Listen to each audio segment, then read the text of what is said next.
Hi friends, అందరికీ నమస్తే. వాలంటీర్లకు, పెన్షనర్లకు ఇప్పుడే అందిన గుడ్ న్యూస్.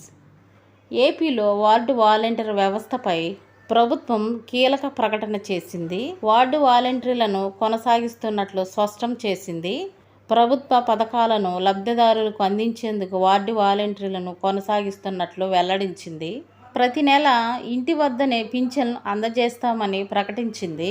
అయితే ఈ వ్యవస్థపై సమీక్షించాలని త్వరలోనే చేపడతామని తెలిసింది. అలాగే శాఖల వారీగా శ్వేతపత్రాలను విడుదల చేస్తామని మంత్రి బాల వీరాంజనేయ స్వామి పేర్కొన్నారు. కాగా జగన్ ప్రభుత్వం వార్డు వాలంటీర్ల వ్యవస్థను తీసుకొచ్చింది. వృద్ధులకును, వికలాంగులకు, వితంతువులకు ఇంటి వద్దనే పింఛన్ నగదు అందజేసింది. అయితే వార్డు వాలంటీర్లు వైఎస్ పార్టీ, కాంగ్రెస్ పార్టీ నాయకులకు అనుకూలంగా వ్యవహరిస్తారని అప్పట్లో ఆరోపణలు వచ్చాయి. దీంతో అప్పటి ప్రతిపక్షం టీడీపీ, జనసేన నాయకులు ఆగ్రహం వ్యక్తం చేశారు.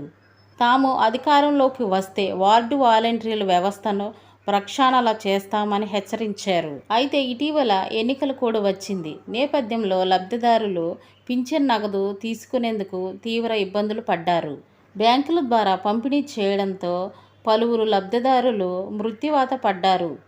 దీంతో తాము అధికారంలోకి వస్తే పింఛన్దారులకు ఇంటి వద్దే నగదు అందజేస్తామని కూటమి నాయకులు హామీ ఇచ్చారు. ఈ మేరకు ఎన్నికల్లో కూటమి ఎమ్మెల్యేలు ఘన విజయం సాధించారు.